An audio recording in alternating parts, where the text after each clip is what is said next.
Hola a todos y todas, bienvenidos a Wibalún, el programa de podcast que llevamos con mi amigo David Sagristá. Hoy vamos a hacer una cosa diferente porque os quiero lanzar una pregunta que me tiene completamente atrapado desde hace ya unos cuantos años, y es si creéis que existe una conciencia más allá de nuestro cerebro y de nuestra mente. O si pensáis que el cerebro, la mente y la consciencia forman una única unidad y que cuando nos morimos, por tanto, desaparecemos completamente cuando nuestro cerebro se muere. Cuando nuestro cerebro se muere, nuestra mente se muere y nuestra consciencia desaparece. ¿Qué pensáis? ¿Cómo lo veis? Yo sigo dándole vueltas a esta pregunta. Como os decía, me tiene completamente atrapado. De hecho, durante muchos años tuve una respuesta muy clara. Yo venía de hecho, en mi infancia, yo tenía una creencia religiosa y por tanto, pues estaba muy convencido de que no nos moríamos y de que pasábamos pues al otro mundo y que si hacíamos el bien y estas cosas y por tanto estaba en un convencimiento de que había algo más allá. Después, a medida que fui estudiando, que me fui volviendo más escéptico, que fui aprendiendo todo el conocimiento científico que existe a día de hoy,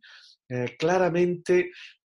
tuve una época durante muchos años en donde estuve convencido de lo contrario y abrigué con toda su esencia el materialismo científico, en el sentido de que no, los humanos no dejamos de ser una pequeña unidad de la evolución del universo, que empezó con el Big Bang, que se fue desarrollando a través de millones y millones de años, y en un lugar remoto del universo, en un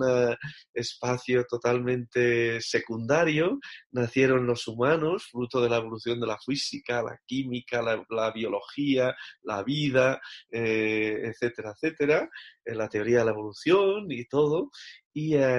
por tanto parecemos los humanos que nacimos con un cerebro, una mente, una consciencia, pero que cuando nos morimos desaparecemos y no dejamos de desintegrarnos nuestros átomos, nuestras moléculas, y pasar otra vez a ser insignificante, y desaparecemos y nuestra consciencia desaparece junto con nuestro cerebro, ¿no? Esa es una visión que aún sostiene buena parte de los científicos en el mundo y que tiene muchísima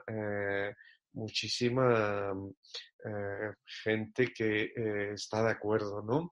Hay gente, por ejemplo, como Antonio Damasio, que es uno de los neurocientíficos principales, que incluso cree que está a punto de demostrarlo. No solo él, sino también hay otros, pero Antonio, que es para mí una figura muy relevante, que ha estudiado a fondo el funcionamiento del cerebro en todos sus detalles, pues él cree que ya tiene identificado por el lugar donde en el cerebro, justo en el espacio donde se produce la consciencia, y además cree haber hallado el mecanismo, cómo se genera esa consciencia en el cuerpo humano, y cómo se transmite desde el cuerpo humano hasta ese punto, hasta el momento, hasta que si somos capaces de que esto realmente se valide, seremos capaces de ponerle consciencia en un robot, por ejemplo, ¿no? A día de hoy, o en una inteligencia artificial, ¿no? La diferencia entre una inteligencia artificial y entre un humano es que el humano tiene consciencia y los otros no. Por tanto, en el momento en que sepamos hacer consciencia y producir consciencia y sepamos de qué manera, que seguro que es una manera muy compleja, pero con los avances de la ciencia, pues igual algún día somos capaces de conseguirlo. En el momento en que seamos capaces de poner consciencia en un robot, pues oye, pues pasaremos a poder hacer humanos en los laboratorios, ¿no? Ese es un poco lo que sostiene el materialismo científico. Hay una parte del materialismo científico que dice que no, que es muy complejo, que claramente la conciencia está dentro del cerebro, pero que será muy difícil conocer cómo se produce y por tanto pues no será tan fácil ni será tan rápido, ¿no? Pero la idea central es esta, que cerebro, mente y conciencia son la misma cosa, ¿no? Yo siempre lo defendí y siempre fui entusiasta de esta teoría, me olvidé de la religión, pensé que la religión, lo místico, lo supersticioso, todas estas teorías espirituales no eran más que fruto de la necesidad de los humanos de creer en algo, la necesidad de los humanos de abrigar creencias que les protegieran o la necesidad de los poderosos de subyugar a las clases bajas para poderlas dominar a través de la religión, ¿no? O a través de estas creencias. Pero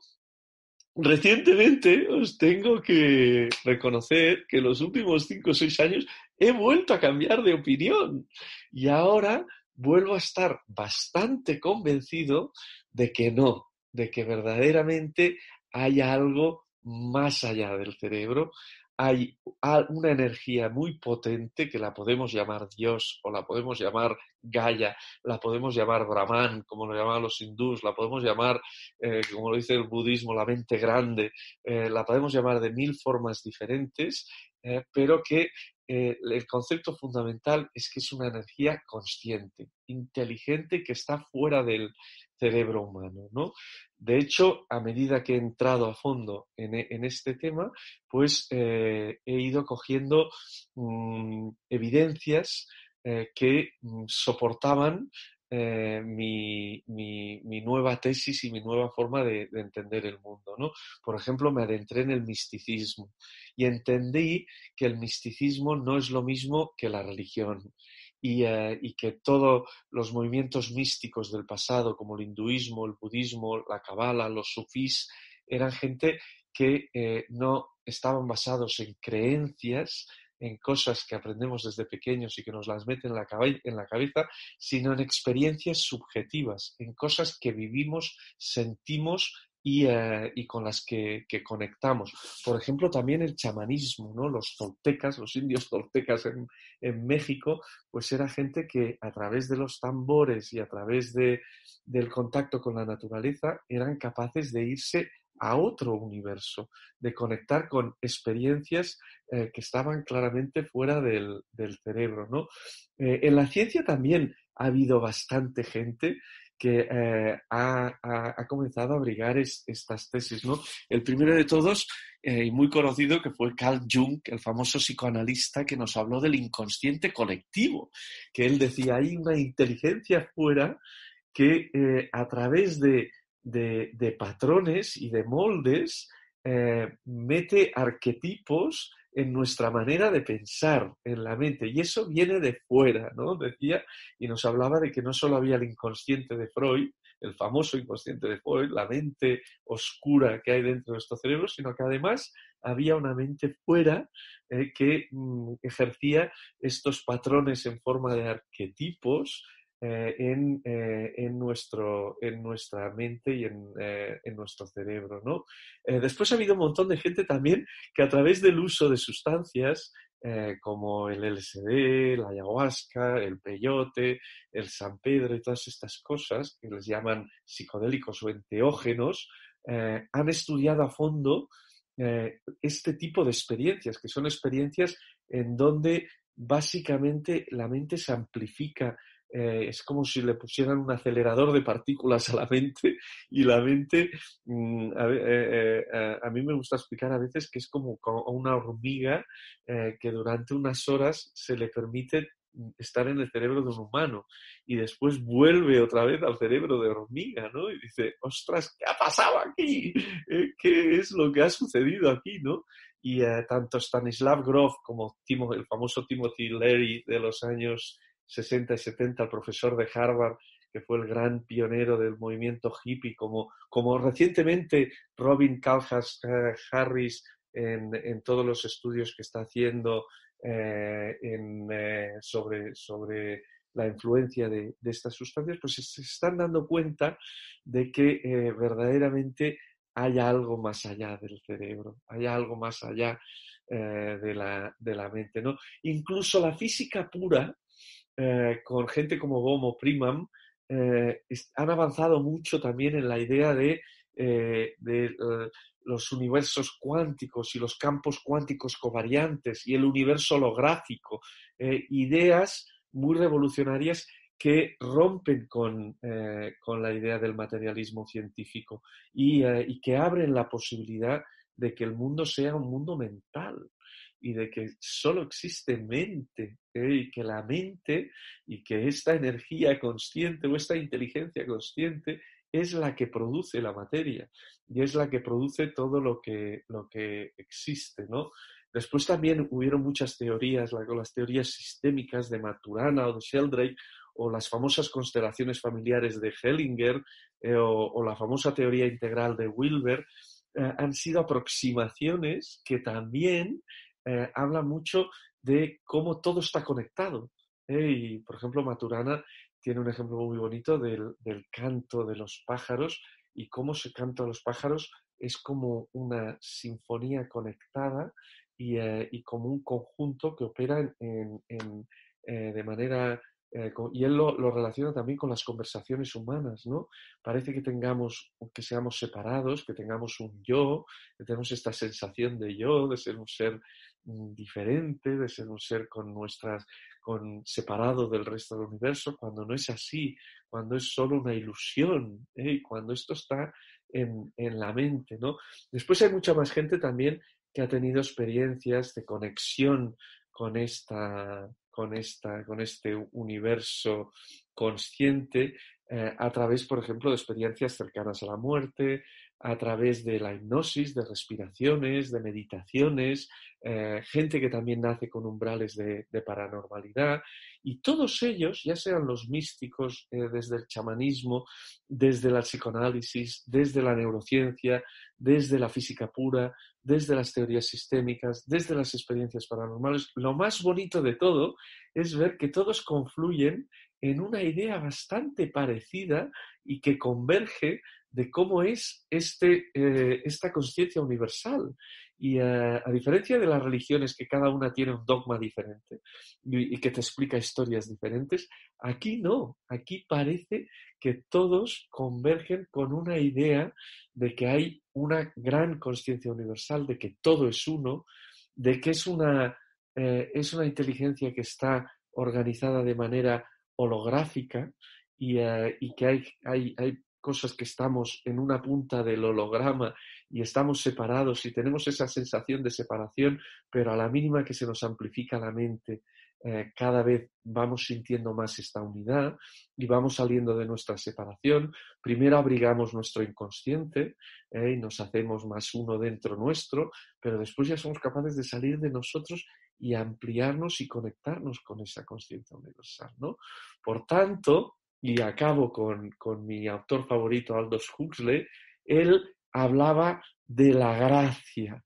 como ese aspecto creativo, generativo, que se despliega en el universo y que lo que tenemos que hacer nosotros es conectar con esta gracia, conectar y no estar en nuestra mente pequeña. De hecho, los budistas hablaban de la mente grande y de la mente pequeña. La mente pequeña es esta en la que estamos cuando estamos separados, cuando sentimos